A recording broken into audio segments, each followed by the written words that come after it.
হরে কৃষ্ণ।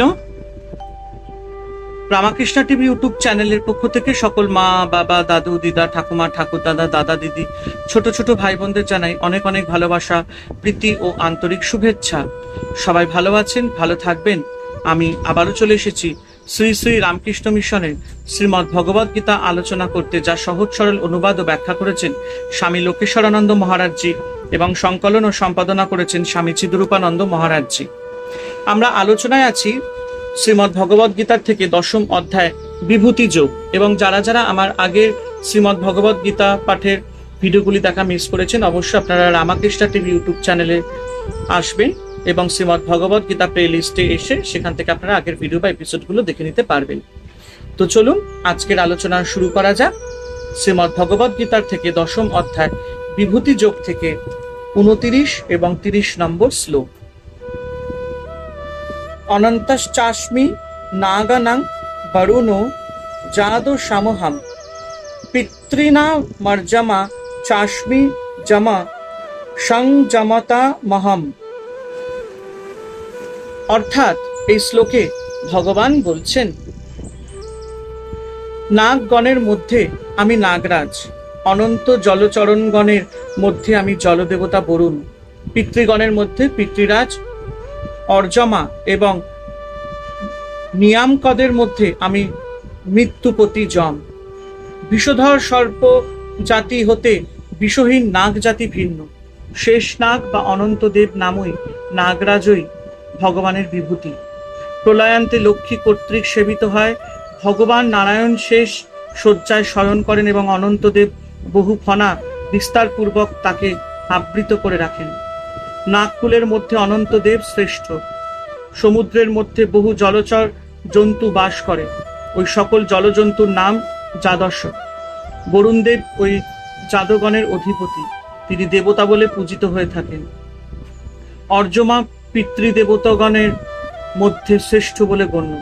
ধর্ম অধর্ম, সুখ দুঃখ, ফলপ্রাপ্তি বিষয়, অনুগ্রহ ও নিগ্রহ রূপ সংযমকারী যত সমর্থ পুরুষ আছেন তাদের মধ্যে যমরাজ শ্রেষ্ঠ।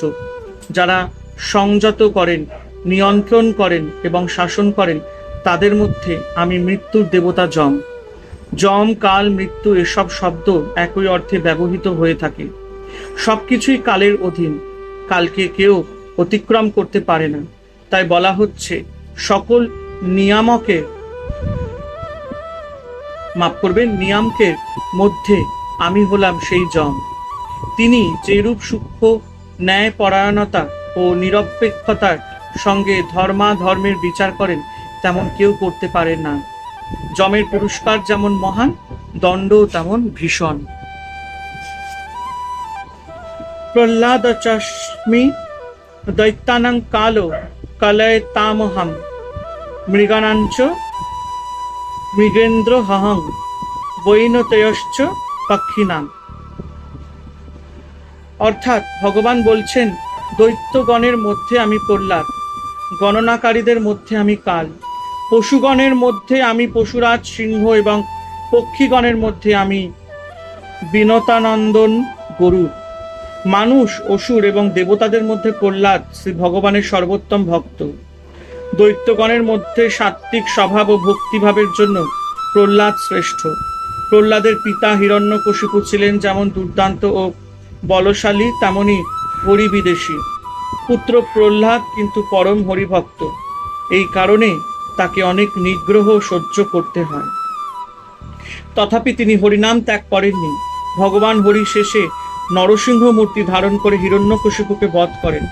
প্রহ্লাদ দৈত্যকুল শিরোমণি, তার জন্মে দৈত্যকুল ধন্য হয়েছিল। নিয়ন্ত্রক ও পরিমাপক বস্তু সমূহের মধ্যে শ্রেষ্ঠ হলেন কাল। বাস্তবিক সময় দ্বারা সব মাপা হয়। কাল হচ্ছে বিনাশকারী ও গ্রাসকারীদের মধ্যে শ্রেষ্ঠ। কালের যেমন সর্বগ্রাসী ক্ষমতা এরকম আর কারোর নেই। তাই কালকে বিনাশকারীদের মধ্যে সর্বশ্রেষ্ঠ বলা হয়েছে। পশুদের মধ্যে বল, বিক্রম ও গম্ভীর স্বভাবের জন্য সিংহ শ্রেষ্ঠ, তাই সিংহকে পশুরাজ বলা হয়। পক্ষীদের মধ্যে স্বর্গ, মর্ত্য, পাতালে যাতায়াতের সামর্থ্য আছে বলে গরুড়ই শ্রেষ্ঠ। পক্ষীদের মধ্যে গরুড় অমিত বলশালী ও বিষ্ণুর বাহন বলে সর্বশ্রেষ্ঠ। ভারতীয় পরম্পরায় গরুর অতি শ্রদ্ধার প্রাপ্ত, তাই এরা ভগবানের বিভূতি। হরে কৃষ্ণ কৃষ্ণ কৃষ্ণ হরে হরে, হরে রাম রাম রাম হরে হরে। জয় শিব শম্ভু, জয় দেবী দুর্গা দুর্গতি নাশিনী, জয় মা কালী। ওং নমো ভগবতে বাসুদেবায় নমঃ।